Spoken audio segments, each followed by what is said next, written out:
We talk about throwing a lot in our videos, and yeah, we're going to create speed this way, but what we're really talking about in this video is impulse, because with an iron, we're actually swinging this way, and we're trying to hit the golf ball on the descent, as opposed to a driver going up. So this is valid, throwing this way. This gives us a sense of rotation, but for real vertical force, it's downward. So it's not this, it's this.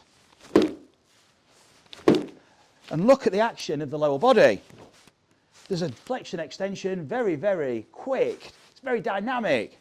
And the ball shoots up in the air because of the vertical force that I'm creating and the transfer of that through to the ball. So we're creating a chain. We want to introduce a bit of this into this. If I play a shot here, rotate, no vertical, didn't really use the lower body, and it's got a decent distance, right? So I've hit that, it's carried 147.2. So just using the shoulders and the arms, we can get a lot of torque, get a lot of angular momentum, we can get some speed. Watch what happens when I introduce some impulse. That is, how fast can we get this force through the body? This doesn't take a lot of mobility, it just takes a recognition and awareness of this movement with the speed. Because a lot of people have early extension, but the problem isn't the early extension, it's the fact that they don't recognise how fast they need to extend. If I've got the ability to flex and extend really quick, that means I can release later, because when we go vertical, we're going to release the golf club. So if I can create that force and transfer it quicker and create a bigger force, which is an even bigger bonus, create a bigger force and transfer it quicker, I can release much, much later, because I've now got the mechanism to create that force at speed much later and transfer it through the body, giving me the opportunity to release the club and accelerate it later. So the early extension only happens when people can't extend quick enough, so they have to start early. The body's trying to use the ground, but it's having to do it early because it hasn't got the mechanism. Well, it has got the mechanism, it's just the fact that we don't really recognise it. And we don't recognise the intensity and the speed we need to use it at, because it's like a short, sharp shock. It's literally, bang. I'm going to now use some spring. I'm going to use flexion extension, where I'm loading and unloading very quick. I'm just going to make half swing. And really not even using that much rotation. All I'm doing is springing. And we've got 156.8 carry. So 147.2 before, 156.8, so nearly a 10-yard increase, 89.8 miles an hour clubhead speed from 82.5. So a 7 mile an hour clubhead speed just by doing this, not even rotated, just been going up and down in this sagittal plane and just letting the club swing. I'm going to show you the exercise to help us recognise this, because we've seen the improvement there in carry. It's like an easy 10-yard with a 7-iron. It's getting on for almost a club. Certainly when I start to connect at 89.1 mile an hour clubhead speed from 82.5, 7 mile an hour is a club difference. So what's the mechanism? Well, I'm going to use our GRF pressure domes, but you can use half tennis balls and just place them on the ground, shoulder width apart, where your golf stance would be, and place them under the part of the foot that you feel you would use to jump. So here, I can feel the balls of the feet, the toes. I'm just going to make a little jump. And can you see, I'm not actually leaving the floor. My toes are still in contact with the floor, but everything else is elevating. You can see my ankles lift, my knees and my hips, and that lifts the pelvis. And I can do it quick. Okay, I don't even need to leave the floor. So I can feel my foot still engaged in the floor, but now I'm using the hips and the pelvis. This creates significant force. So if we look at now in live mode on the pressure plate, you'll see the graph.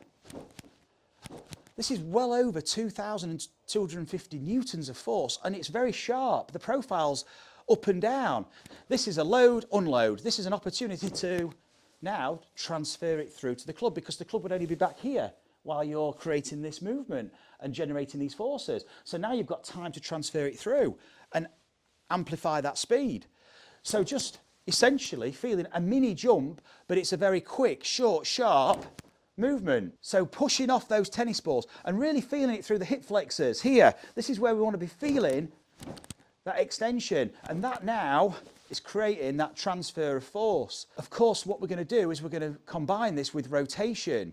So what you can start to do now is you can move the tennis balls away. Hi guys, super excited to announce we're going to be running 2 one-day golf schools in October. It's just been confirmed. We're going to be running one-day golf schools on the 17th and the 18th at the Fraser Golf Academy in Gateshead, and we're also going to be running 2 one-day schools at the Golf Groove. So we're revisiting the Golf Groove in London, in Wimbledon, on the 23rd and the 24th of October. There's 6 places on each day, so I look forward to seeing you there. Please register your interest, follow the link, and we'll be hopefully seeing you there on what will be another great day. We've had a lot of success with these one-day schools, fantastic feedback, everyone's really enjoyed them, learnt a lot, and it's really helped to elevate their games. So I hope we can do the same for you, and I look forward to seeing you at one of the schools. Swing the club halfway back, and now flex the knees, flex the hips, tilt the pelvis. Might even feel like you're sitting down a little bit, but now spring and let the club react. And again, and just swing the club back, and then just feel the drop and the pop. What I suggest you do is hit a couple of shots, just with the drop and the pop. Don't worry about strike. All we're doing at the moment is moving up and down. So now we're going to make a bigger backswing. That's going to give us more opportunity to use that flexion extension and spring, and just let the rotation take care of itself. Let that just react. And you'll find your own ranges. But what you've got is you've found the driver for the vertical, for the speed.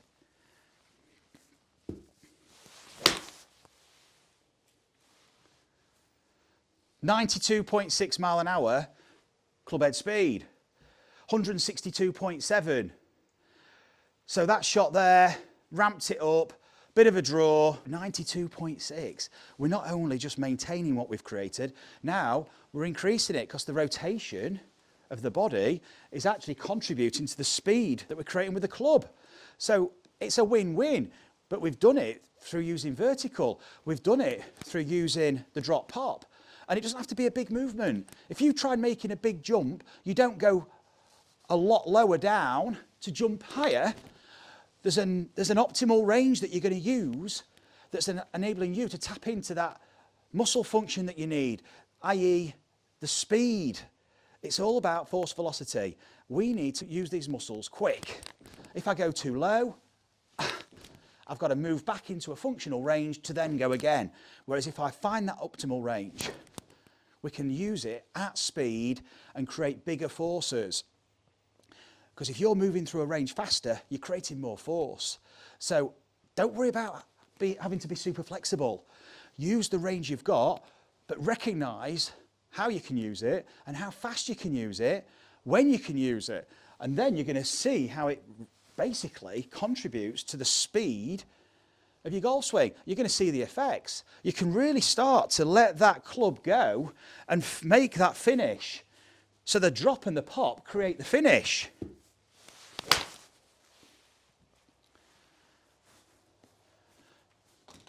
(92.9 club head speed). So this is like 10 mile an hour more than I was creating before. And again, that's a nice one. 93.1, 173.7 carry. So this is going off the charts for me now, and I wouldn't probably play at this speed, even though I got a good one then.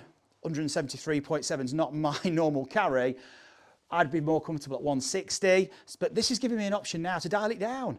I can actually dial it down because I'm using a more efficient power source, which is enabling me to control my swing better. So I can now get a little bit more ball focused in terms of ball flight, can start to feel where the club is, because I've got time.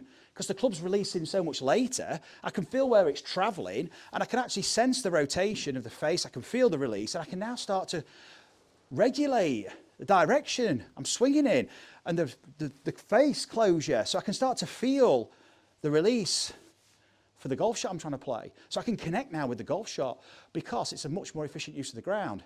And it's all about using the pelvis, and it's the drop to pop. Guys, if you're trying these exercises, don't forget to tag us in, and you might find us commented on your posts, and let's share and let's help you improve the game.